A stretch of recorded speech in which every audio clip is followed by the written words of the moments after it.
નમસ્કાર ખેડૂત મિત્રો, ખેડૂત સેવા ભાવતાલ ચેનલમાં સ્વાગત છે। નવો હોય તો ચેનલને સબસ્ક્રાઇબ કરી જો, બેલ આઇકનને પ્રેસ કરી દેજો ભૂલ્યો, જેથી કરીને હવામાન વિડીયો તમને મળી રહે।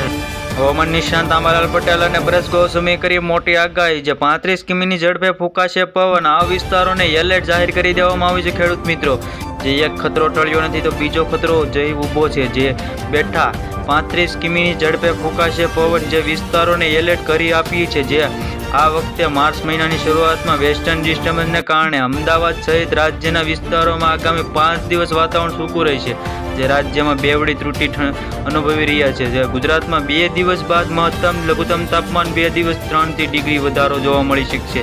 જે સામાન્ય રીતે ગુજરાતમાં માર્ચ મહિનાની મહત્તમ તાપમાન 34 થી 36 ડિગ્રી આસપાસ રહે છે, પરંતુ આ વર્ષમાં માર્ચ મહિનાની ગરમીનો પારો 38 ડિગ્રી સુધી પહોંચી શકવાની શક્યતા છે। વિભાગે આગાહી કરતા જણાવ્યું છે, રાજ્યમાં સરેરાશ લઘુત્તમ તાપમાન 20 ડિગ્રી આસપાસ રહેવાની શક્યતા પણ વ્યક્ત કરી રહ્યા છે। જે આ વખતે માર્ચ મહિનાની શરૂઆતમાં વેસ્ટર્ન ડિસ્ટર્બન્સ ખૂબ જ અસર જોવા મળી શકશે।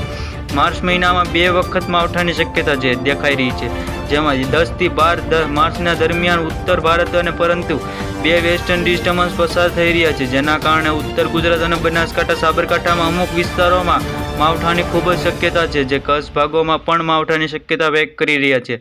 જે માર્ચમાં 2 માવઠાની આગાહી કરી છે, જેમાં 10 થી 12 માર્ચના દરમિયાન ઉત્તર ભારત તરફ વેસ્ટર્ન ડિસ્ટર્બન્સ પસાર થઈ રહ્યું છે, જેના કારણે ઉત્તર ગુજરાત અને બનાસકાંઠા અમુક ભાગોમાં વિસ્તારોમાં આગાહી પણ આપી દીધી છે। જે અમુક ભાગોમાં હવામાન અંગે આગાહીકાર અનુમાન મુજબ આગામી દિવસોમાં ગુજરાત 35 કિમીની ઝડપે ફૂંકાવાની છે પવન, જે શક્યતા દેખાઈ રહી છે। જે ભારે પવનને કારણે હવામાન વિભાગે ચાલકો મોટી હાલત જોવામાં સામે મળી રહી છે।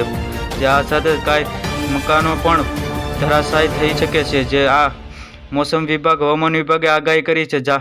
હવામાન વિભાગ અંગે આગાહી કરતા જણાવ્યું છે કે આગામી દિવસોમાં ગુજરાતમાં 35 કિમી ઝડપે ફૂંકાશે પવન, જે આગાહી કરતા જણાવ્યું છે। જે આંબાલાલ પટેલ અને પરેશ ગોસ્વામીએ મોટી આગાહી કરતા જણાવ્યું છે હવામાન નિષ્ણાંત આંબાલાલ પટેલે। આવી જ રીતે ખેડૂત મિત્રો ફરી મળીએ, જોતા રહો ખેડૂત સેવા ભાવ।